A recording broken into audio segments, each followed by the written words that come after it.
ดงก็เดี๋ยวอยู่ถ้าอยู่กระถางท่งนี่สิอยู่บ้านสายฝนเนาะเห็นสายฝนมาอยู่โอ้สาวหน้ากระถางดงเป็นสาวผู้ไทยบ่ผู้ไทยกระเทินบ่ผู้ไทยอีหลีผู้ไทยกระเทิน สาวบ้านเลยเนาะคือที่คุยแล้วอ่ะหน้ากระถางบ่เลยบ่กระถางดงบ่เลยป้าตัวมาผู้นี้อีกบาทนี่ป้าตัวหลายแท้บาทนี่เฮ็ดได้อาชีพชื่อเบิดซะบัดนี้เฮ้อ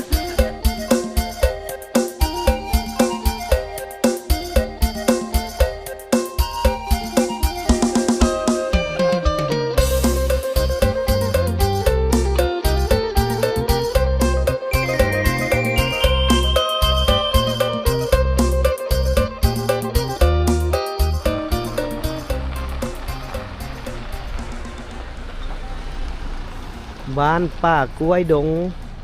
เป็นบ้านวัฒนธรรมบ้านป่ากล้วยดงเป็นบ้านพัฒนาบ้านสาธารณสุขแบบอย่างบ้านแบบอย่างปฏิบัติกฎหมายบ้านไม่ยิง3Dบ้านป้องกันความสงบดีเนาะบ้านป่ากล้วยดงเอาทักทายสบายดีกันอีกครั้งหนึ่งกับบรรยากาศอยู่ที่บ้านป่ากล้วยดงซึ่งมื้อนี้เบ้าแต่ค่ำกะจะเดินทางเข้าไปเลาะลิ่นทำน้ำลอดเนาะทำนางลอดอยู่บ้านปักไว้ด่วนแล้วบ่ได้มาพี่น้องเอ้ยงวดนี้กะสิมาเยี่ยมยามถามข่าวเนาะบ้านปักไว้กะสิมีอยู่สองบ้านเนาะนั่นก็คือบ้านปักไว้ดงบ้านปักไว้ดงเป็นชนเผ่าผู้ไทย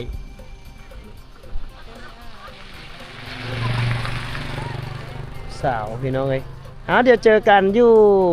ในถ้ำเลยเนาะพวกเราจะเดินทางเข้าไปบ้านปากกล้วยเส้นทางเข้าไปยังทำนางรอดเนาะบ้านเพิ่นพัฒนาขึ้นหลายเลยมีเฮือนก่อเฮือนเวลาที่ปลูกสร้างขึ้นมาหลายเนาะในเฮือนนั้นเฮือนชนเผ่าผู้ไทยมีเล้าเข้าสัตว์ก็ค่อนข้างหลายสมควรอยู่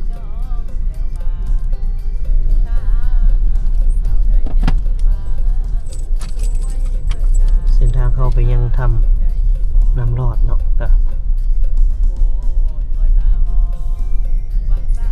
ไปลุ้นสิมาหลายนะยามแดดๆร้อนๆไปสินี่ไปลุ้นมาหลายแห้งดนเติบละที่บ่เตียงบ่ได้มา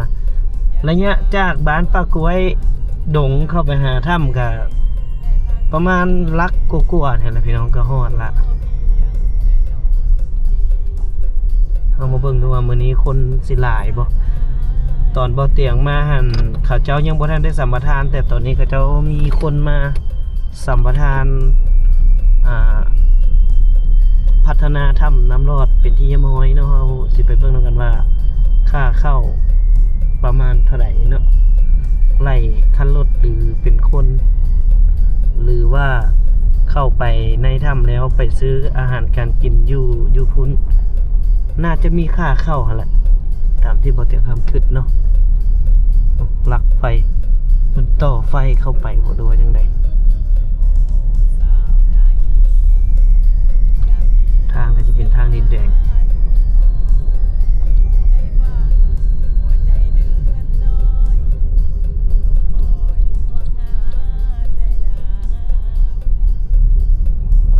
วัยรุ่นเบิดล่ะเขาจะมาลิ้นยินเนาะสลายกับวัยรุ่นในขอบเขตเมืองบุรพา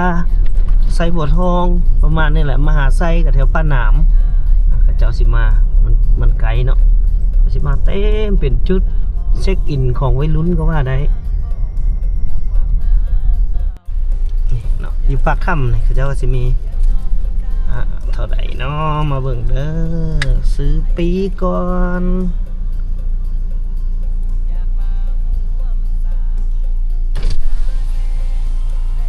จักพาน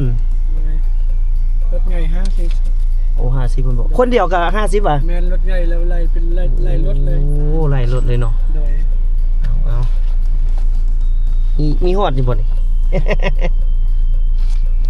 บ่แม่นชื่อดาวเตียงคำล่ะเจ้า โดยเห็นอยู่เห็น เห็นอยู่เนาะ มื้อวันก่อนเห็นอยู่ทาดำบ่ แม่น โดย ว่าสิมาโปรโมทถ้ำนี้ให้ เห็นอันผู้หนึงได้เข้าไปแล้วเด้ เบ้าสอน แม่น อ่ะ โดย โอเค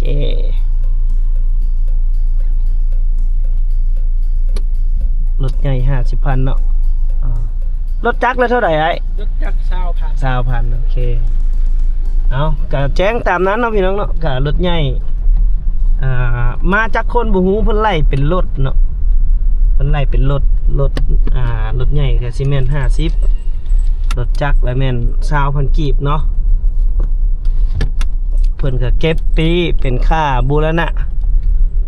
พัฒนาทำนางรอดเนาะพี่น้องก็เสียพันธะซอยๆกัน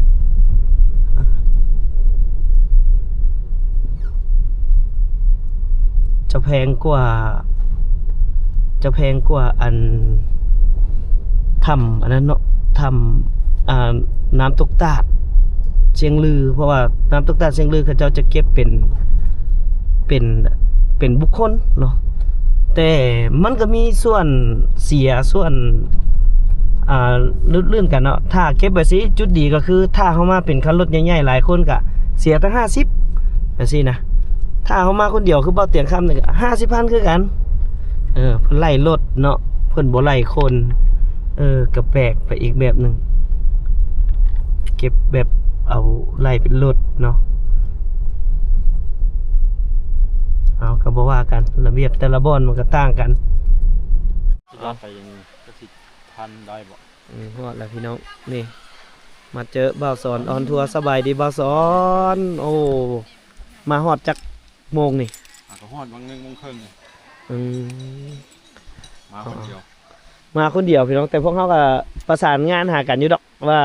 มื้อนี้พวกเขาสิมาทำน้ำรอดตั้งแต่เพิ่นปรับปรุงนี่บ่เตียงยังบ่ทันได้มาเลยเด้เดี๋ยวเฮาสิไปเลาะเบิ่งมื้อนี้คนคือน้อยลงว่ะ แต่ละมือเขาสิมีตู้เปิดทั้งมือเองบ่มี โอ้ใครแด่เนาะ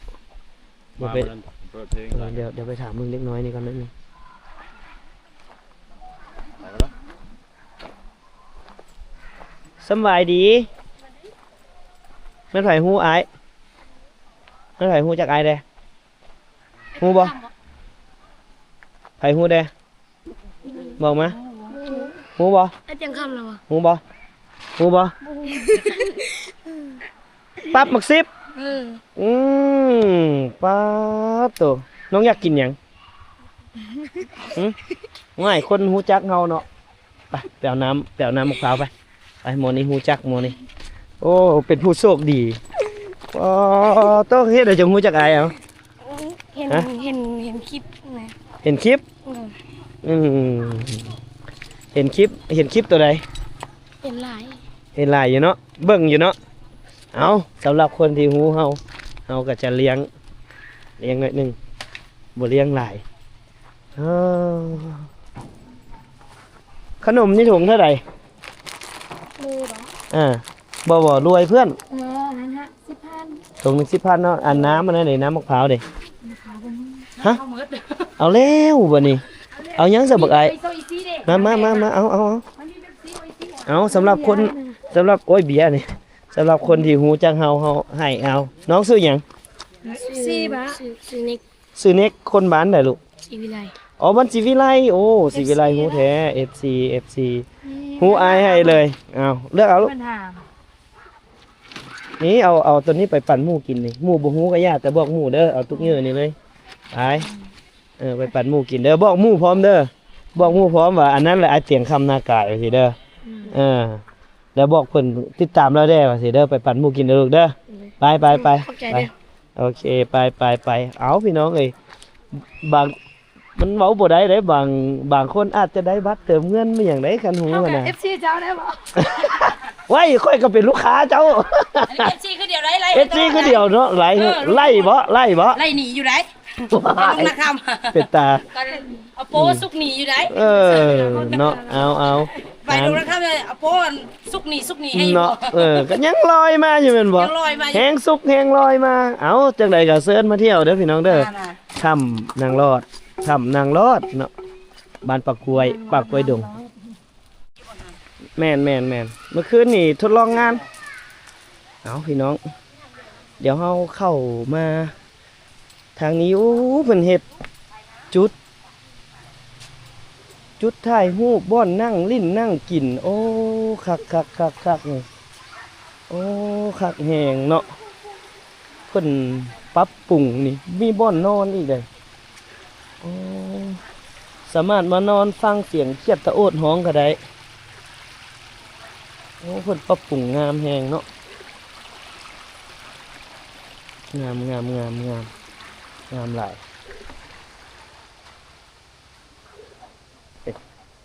โอ้อันนี้จะเป็นบ่อนที่นั่งลิ้นนั่งกินคันมี Wi-Fi เติมอีกนี่สุดยอดเลยแถวนี้คันเพิ่นติด Wi-Fi เข้ามานี่สุดยอดเลยโอ้จุดนี้ก็มีอันนั้นอีกเลยมีบ่อนพักอีกโอ้นี่เห็นบ่อนน้องๆเขาเจ้าเข้ามาพักมาถ่ายรูปซื่อๆลิ้นน้ำเอาบ่ก็เดี๋ยวลิ้นน้ำสาวบ้านศรีวิไลแม่นเบิด2เลยนะพี่น้องสาวศรีวิไลน่ะผู้ใดขี้อายกว่าผู้ใดขี้อายกว่าหมู่ฮะ มดสอง เบิด2เลยโอ๊ยอายก็อายเด้ออายอันหน้ากันเด้ออันหน้ากันเอามันจะงามๆให้อายถ่ายรูปในบัดนึงเนาะลองเบิ่งคันมันขี้หลายก็ลบเนาะลองเบิ่งบัดนึงเนาะคนบ่งามโอ้ยสามพวกเจ้าบ่งามแล้วไฟสิงามละบาดนี้ ก็เป็นตาโดดน้ำมาลิ ฮะเอาเพิ่นให้อาบมันบ่ อาบได้จะอยากลิ้นบ่ ไอเอาเครื่องมาสุดเดียว เมื่อไอ้ก็สิบ่มีบ่อนเปลี่ยนยังเฮียนอยู่บ่เอาเบิ่งจุดนี่พี่น้องอันนี้เขาเจ้าเฮ็ดบ่อนภาคบ่เนาะน่าจะแม่นเนาะโอ้เตรียมเข้าดาวนี่เห็นบ่พี่น้องจุดนั้นเขาเจ้าก็มีบ่อนลิ้นบ่อนอาบโอ้คักหลายเพิ่นปรับปรุงในครั้งนี้ถือว่าคักแฮงเนาะทำนางรอดเนาะนี่ก็คล้ายๆกับป้าหิมพานต์นี่อันนี้ก็สิแม่น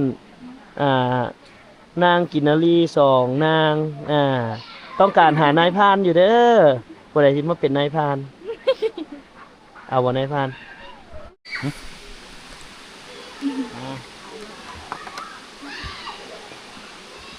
เดี๋ยวไม่เอาได้ เดี๋ยวนะ3 2 1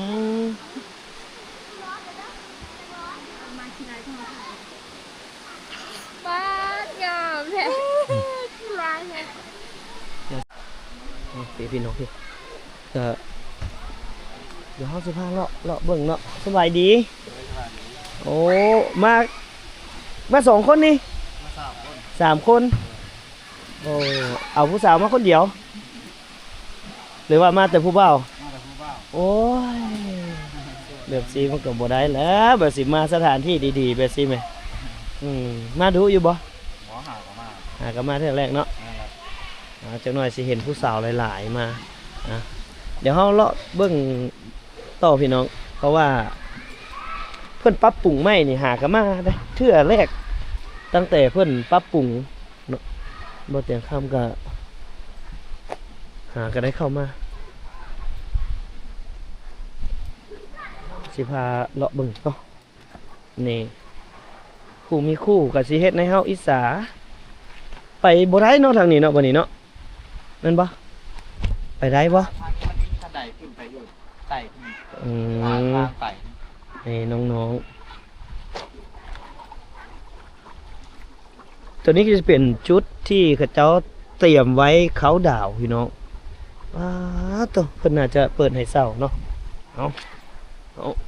ไปทางนี้เบิ่งโอ้เบิ่งดูทางนะนั่นคือปากถ้ำเลยทางนั้นเป็นหน้าถ้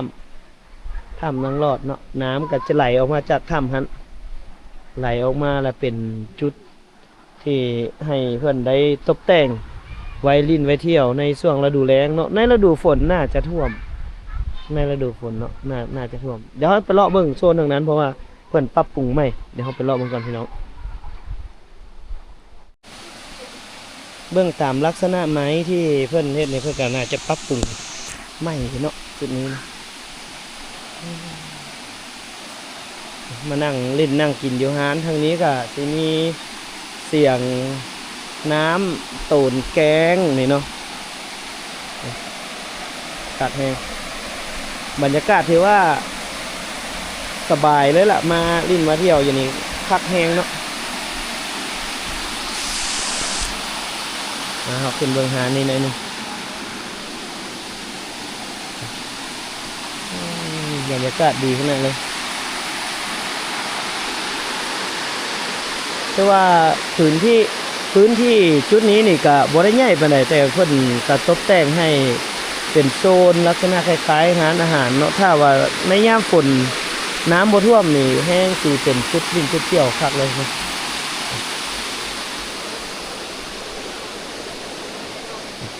นุ่มๆทางนี้มีแต่นุ่มๆมีแต่นุ่มๆล้วนๆคือบ่เอาผู้สาวมาน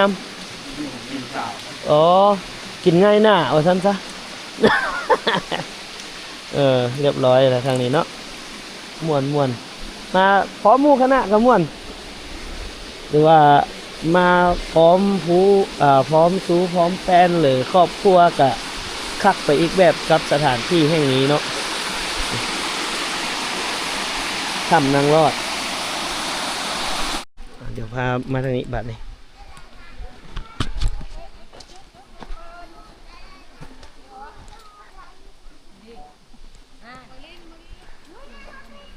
นี่ทางนี้ก็มาเที่ยวเนาะสบายดี มาถ่ายรูปเนาะ มาแต่โมบุญแล้วไม่ทายหู โมบุญเฉย ดูค่ะโค้ง มันก็เป็นจุดที่เฮ็ดให้เราได้พักผ่อนฮะ ก็พอจะอยู่ผักโค้งบ่บ้านผักโค้ง บ้านผักโค้ง มันขายของ บ่แม่นเฮาไปตามหาเขาเจ้าซื่อๆตอนน่ะอยู่ผักโค้งไปตามหาแบบลูกเขาเจ้าซื่อๆว่าแม่นอยู่ยมราชพุ่นบ้านเกิดผักโค้งไปถ่ายคลิปผักโค้งพี่น้องผู้ใดเข้ามานี่คือต้องได้แต่งองค์ทรงเครื่องงามๆเลยเพราะว่าสถานที่ก็งามสถานที่ก็งามเนาะแล้วก็ทุกคนที่มานี่หู้อยู่แล้วนะว่ามาให้อย่างเนาะจุดประสงค์หลักๆก็คือมาถ่ายรูปเพราะว่าสถานที่เพิ่นยอมรับว่าคักอีหลีเนาะทางนั้นก็มีจุดนี้ก็จะขึ้นไปถ่ายรูปได้เดี๋ยวบ่เตียงของพามาเบิ่งทางหน้าถ้ำก่อนเพิ่นตกแต่งในงามอีหลีเพิ่นเว้าว่าฤดูฝนเมื่อกี้นี่น้ำขึ้นเพียงแต่มื้อ2มื้อแล้วมันก็ลงเนาะน้ำมันไหลบ่ทันซื่อๆก็แสดงว่ายามฝนก็มาท่องเที่ยวได้โครงการของภาครัฐก็น่าจะเฮ็ดทางดำมาทำแห่งนี้ไฟฟ้ามาแล้วเนาะแล้วก็จะมีสัญญาณโทรศัพท์มาอีกเนาะนี่คือหน้าถ้ำพี่น้องนี่หน้าถ้ำน้ำลอดนางลอดเนาะถ้ำนางลอดบ้านปากกวยเด้อ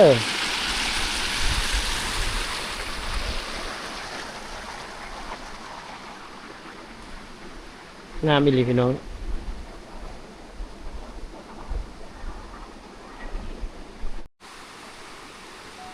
อีกจุดหนึ่งโซนหนึ่งที่คนมักขึ้นไป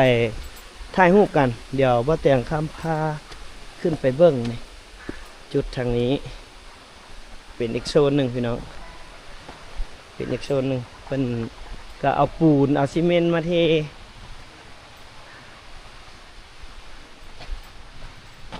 เพื่อให้เฮาย่างสะดวกขึ้นเนาะจุดที่มันสูงๆเพิ่นก็เอาอิฐบล็อกมาก็ให้เป็นคันไดขึ้นเดี๋ยวพอเตียงข้ามพาเข้ามาเบิ่งโอ้ทำอันนี้ก็โอ้เย็นคักขนาดเลยพี่น้องอยู่ในนี่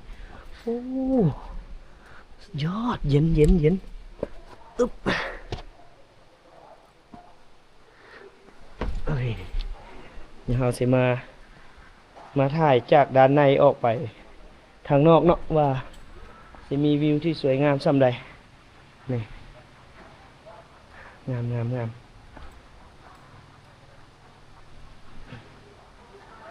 อึ๊บ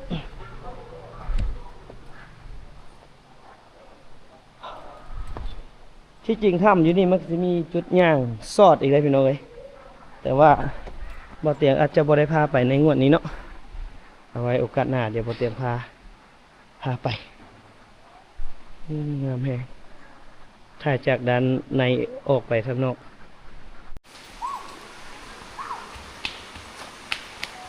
หยุดจ่ายค่าผ่านด้านก่อนคนละคำมาเที่ยวจะเที่ยวละเดี๋ยวไอแนะนำตัวเองก่อนไอซื่อ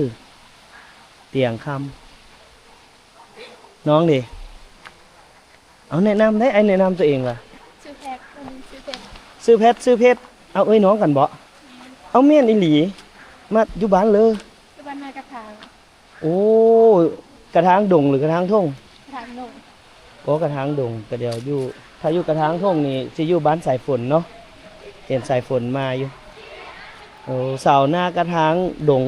เป็นสาวผู้ไทยบ่ผู้ไทยกระเทินบ่ผู้ไทยอีหลี กระเทิน ผู้ไทยกระเทิน มื้อแลงสิไปบุญบ้านศรีวิไลบ่อ้าวอยู่ไกลๆนึงก็บ่ไป ไม่ได้ไปลิ้น บ่มักไปลิ้นเนาะยังเฮียนอยู่บ่ล่ะ ยายเราหมดเลย ย่าแล้วออกมาเป็นสาว ออกมาเป็นผู้สาวอยู่บ้านมันบ่แม่นบ่อาชีพรักเฮ็ดหยังเฮ็ดนาดำนาเป็นบ่ เป็น เป็นแท้สาวเพชรสาวเพชรนี่เนาะสาวเพชรเด้เป็นบ่ เป็น อายุจักปีละ สี่ 14อันนี้15เอาเว้าถึกเสยคิดว่าคู่แฝดเด้อนี่ถ้าบ่บอกว่าอายุต่างกันนี่คู่แฝดแท้คือกันเนาะสองเอ้ยน้องว่าคันผู้บ่าวไปร่วมเอื้อยนี่น้องแอบปิ๊งนี่เฮ็ดแนวบานญาติแล้วเนาะตีซุ่มเอาตี ตีซุ่มเอาเคยเห็นไอ้บ่เคยเห็นเฟซไอ้บ่แล้วเข้าไปส่องให้ไอ้หน่อยเด้อเฟซเบ้าเตียงคำหน้ากายเด้อเคยได้ยินแบบผ่านๆหูอยู่บ่ ให้เขาเอาลงผูก ฮะ ให้เขาเอาลงผูก เห็นเขาเอาลงอยู่ใส่ อยู่ในทุก อยู่ใน YouTube เอาน้องแพทน้องเพชรสาวหน้ากระถางดงเนาะหูหันไอ้นั่นบ่ไอ้จำปานั่นบ่จำปาแล้วเนาะหันขายเครื่องหั่นนะไอ้เคยไปนอนอยู่หั่นคืนหนึงเฮือนเจ้าไก่หั่นบ่อยู่แถวเลย อยู่ใน มีบ้านในอีกบ่แคม ใส่แล้วที่ไหน บ่แม่นแคมทางติ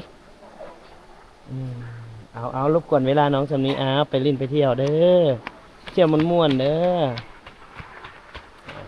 น้องๆสาวนากระถางอันนี้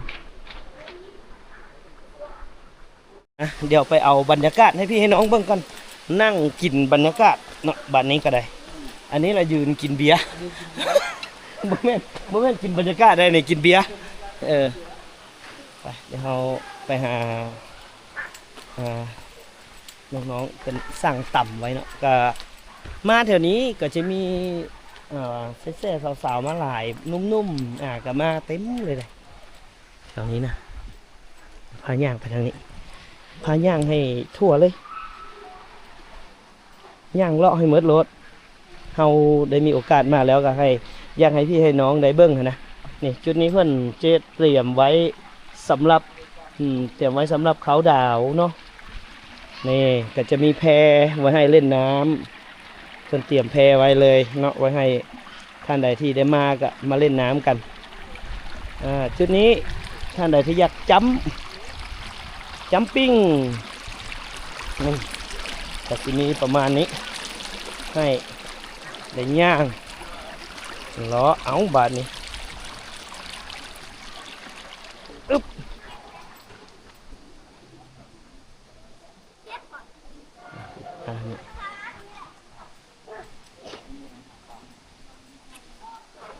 นุ่มๆโอ้กินน้ำหวานกินน้ำมักไหมโอ้กินน้ำบ่หมู่ละกินเบียร์กินอย่างทุกเจ้าเรากินน้ำมักไหมเนาะ บำรุง โอ้กับแปลกเลยส่วนหลายนุ่มๆนี่สิมาแต่3 คนคือบ่มา4 คน หา ฟนได้มาหาแฟนทางหน้า อ๋อมาหาแฟนทางหน้าโอ้ถือว่าไอเดียนี้กูดหลายนุ่มๆบ้านไหนนี่ บ้านป้าหนาม โอ้อยู่ปะหนามโอ้ผู้บ่าวปะหนามหล่อเนาะเฮ้ยผู้สาวปะหนามก็งามมื้อนั้นไอเห็นคลิปไอไปอันนั้นบ่ เลย ไปวงดนตรีปะหนามฮะ เทพบันไซฮะ เทพคนใส่เอ้าไปคนละเทพแล้วบัดนี้โอ้ยตามหลัง ตามหลังวะ เออ วงอย่างเจ้าซกไซบ่ เออ ไป โอ้ ดีเจได้ไอ้ ฮะ ไปดีเจได้ ดีเจ ดีเจตัวได้ขึ้นตัวไอ้ อ๋อดีเจอย่างน้อยคิดมาก่อนเด้อจักดีเจต้อย ดีเจต้อย ดีเจต้อยบอสนั่นไปบุญอีหยังก็อยู่อันต่อหน้ากุ้มหั้นนะตอนไอไปต่อหน้ากุ้มมันเด้ เจ้าซกไซ แก้วสกไซแต่ตอนนั้นแหละไอไปถ่ายผู้สาวหลายอยู่ได้เนาะ ไปตั้งหลายสาวป้าหนาม ต้องบ่ เอา ค่อย มาอยู่ป้าหนามเอามาอยู่บ้านแต่งฮะเอามาเต้บุญเจริญ คนเจริญ แม่เมืองปักกระดิ่งแข่งวันนี้คงใส่ ป้าโตยังว่าอยู่มาพี่เนี่ยมาเฮ็ดอะไร มาอยู่น้ำเอ้ย มาอยู่หน่อยมาหาผู้สาวทางนี้ว่าซั่นๆ เอารบกวนน้องตัวนี้เด้อสองไอ้เตียงคำหน้ากายเด้อ เลย ฝากนำ กดติดตาม ขอบใจเอาพี่เดี๋ยวเรามาทางนี้โอ้เอาเลยเอาก้อนผมแม่นเอาเลยนี่มาพร้อมครอบครัวทางนี้ได้ลงอาบน้ำและบ่นี่เฮ้เด็กๆนี่มักขนาดเลยเนาะมักขนาดเลยโอ้ปิตาพาลูกๆมาอยู่ได้พี่น้องเว้ยมาลิ้นแถบนี้มาเป็นครอบเป็นครัวคักแห้งไปก่อนสิกลับพี่น้องก่อนจะกลับเดี๋ยวเห็นผู้สาวหลายๆเลย4-5 คนมึงข้าเจ้าสิปกบ่มีผู้บ่าวคนหนึงนี่เด้อ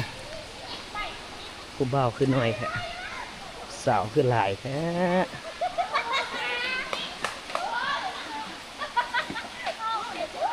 โอ้ผู้บ่าวเขามีแต่คนเดียว ผู้สาวคน5-6 คนโหเฮ็ดอะไรบาดนี่แนวรักไทยถ้าเจ้าโดดเลยถ้าเจ้าบ่ปิ้นหน้าไปหาจักบาทไอ้ว่าสาวบ้านเลยดิเนาะคือที่คุยแล้วอ่ะหน้ากระถางไปเลยบ่กระถางดงไปเลยป้าตัวมาผู้นี้อีกบาทนี่ป้าตัวหลายแท้บาทนี่เฮ็ดได้อาชีพซื้อเบิดซะบาทนี่ฮะบ่เอาผู้ไว้อายนี่ซื้อแนวใด เอาคนดีคนแรกเลยฮะ คนแรกนี่แหละเอาเราลงน้ำบ่ แม่ กันเรา น้องเตรียมตัวพร้อมที่จะอาบน้ำแล้วบ่คันบ่พร้อมแล้วบอกซื้อไอ้ก่อนเร็วซื้อหยังซื้อคูณหน้ากระถางทุ่งบ่หน้ากระถางดง หน้ากาทางดง อ๋อกระถางดงสาวคูณเอาแฟนเจ้าไปเลยได้เหรอนะ เพื่อนก็ อ้าวรักษาไว้ให้ดีสบายดี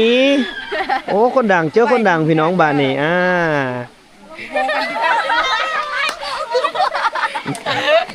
เดี๋ยวน้องๆซื้ออย่างแน่นี่น้องซื้ออย่าง ซื้อเสา ซื้อเสา โดยมาจากหน้ากระทางเด้อ อาทิตย์บ่อันนี้ โดยอันนี้ เอารายงานสื่อมาครับน้อง พี่จ้า ที่ดิลีนี่คันโตดิ บริตัวอันนี้อันนี้น้อง เสาร์อาทิตย์อีหลี โดย เอ้าคันซื้อเลขชื่อเลยนี่ ซื้อรถ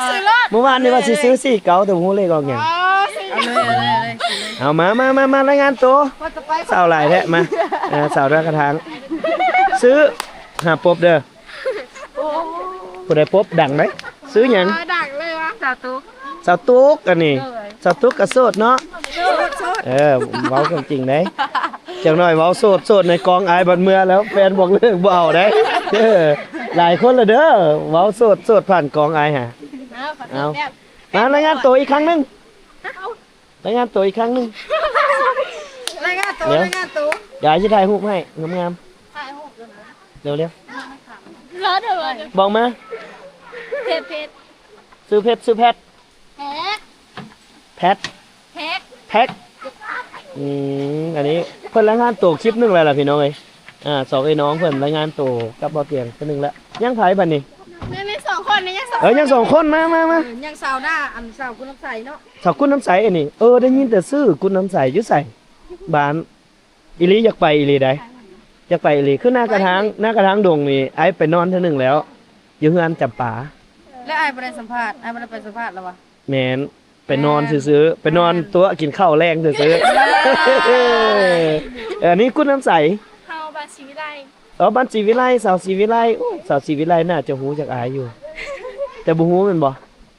ฮู้ก็บ่บอกซื้อหยังกุนน้ำใสซื้อหยังฮะ ปุ่น พูนเอากุนน้ำใสเนี่ยกับผู้ไทยว่ะไปแถวเลอว่ะกุนน้ำใส กายเธอหน้าคำโจม ฮะ กายเธอหน้าคำโจมเจ้า หน้าคำจวงเออ วิดีโอไอ้เคยไปอยู่แถวนั้นจุก เคยไปแต่ว่าไอ้บ่ได้ลงไปกุนน้ำใสจักเทื่อได้ยินเขาเจ้าเว้าอั่นถึงอยู่ แต่คุ้นๆอยู่หั่นนะคือว่ามีคนไปถ่ายเนาะแม่นนี่นะฮะไอ้แอบแบลหน่อยนึงนะ ให้แอปแบล เจ้าแม่นบ่อันไอ้ถ่ายมาแล้วเจ้าไอ้บอกให้เจ้าเฮ็ดนี่ไงนะฮะดี เอาบ่ได้คิดว่าอาชีพมานะ แม่นบ่ไอ้อัดคลิปแล้ว ไม่คิดว่าถ่ายเอานะ เอาเฮ็ดแบบนี้ก็แฮงงามแต่มาไอ้ถ่ายรูปไปเด้อ ได้บ่ สาวๆใส่บัวทองพี่น้อง แป๊บเดียวคุณ ถ่ายรูปก่อนมาเฮ้ยถ่ายรูปให้ไอ้ถ่ายให้แน่หน่อยนึงไอ้ขอถ่ายแน่ ให้เบาน้อยเลินเขาเห็นน่ะ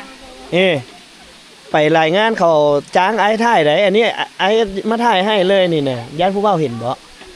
บ่เราเป็นคนขี้อายรับป่วยเขาก็ ใส่บ่โสดอยู่มาเข้ามาน้องขออีกวันนึงไป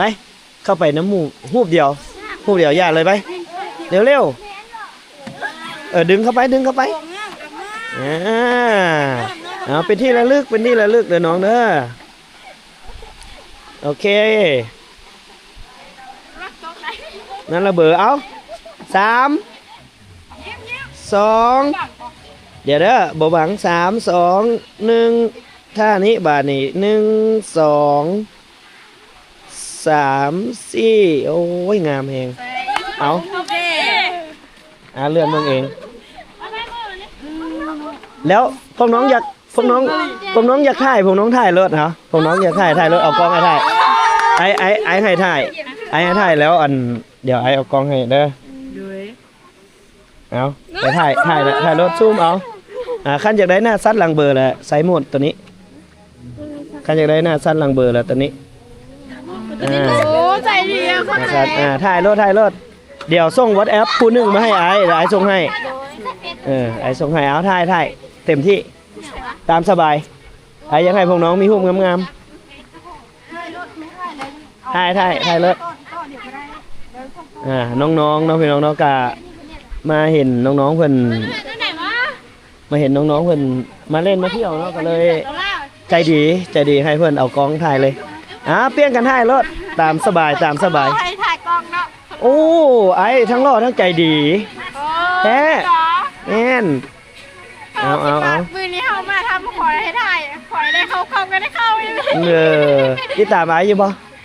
ติดตามอยู่เนาะขอบใจเด้อ ว่าสิไปอาบน้ำเห็นไอ้บ้างเลยเลย โอ้คือบ่อาบซะอาบน้ำได้ไหมเอ้าคือบ่ถ่ายอีก อย่าท้าไปเปลี่ยนเสื้อกัน โอ้ไปไปเปลี่ยนเสื้อ เสื้อกันยาวลืมเลย เอาชั่วโมงนึงไอ้ให้ยืมชั่วโมงนึงเด้อให้ยืมชั่วโมงนึงเหลือคุ้มถ่ายรถอ้าวเดี๋ยวนี้ก็ถือว่าน่าจะถ่ายรูปสำเร็จแล้วเนาะน้องๆเนาะเป็นได้งามบ่ งาม คนหรือรูปงาม คน อ๋อจังได๋ก็ ขอบใจ นี่แหละ เด้อขอบใจ โดยเอาให้น้องๆไปบัดนี้มื้อแล้วเนาะโดยเดี๋ยวสิส่งให้เด้อคันไอ้ส่งไปรูปทั้งหมดไอ้ส่งไปที่เบอร์น้องผู้เดียวเด้อ โดยแล้วเราจะส่งต่อให้เขาอีก ส่งต่อให้กับเจ้าโอเคเอาพี่น้องเป็นไงถ่ายเรียบร้อยแล้วบ่ปานใดสิลงอาบน้ำ ไอ้แล้วถ้าเบิ่ง ผ้าลงน้ำ เบอร์ WhatsApp เอาเบอร์เท่าก็ได้ เบอร์น้องเติมอีกเนาะเซฟเบอร์ไอ้ไว้ซะได้บ่ เอา QR ตัวบน WhatsApp ได้บ่ ชิวอาบบ่ของอ้ายบ่มีเน็ตนะช่วงนี้ ไม่มีใบจะตื่นบ้าน เฮ็ดได้ของอ้ายบ่มีเน็ตได้อยู่เนาะ ไหนอยู่จี ตี จะรู้นาทาอะไร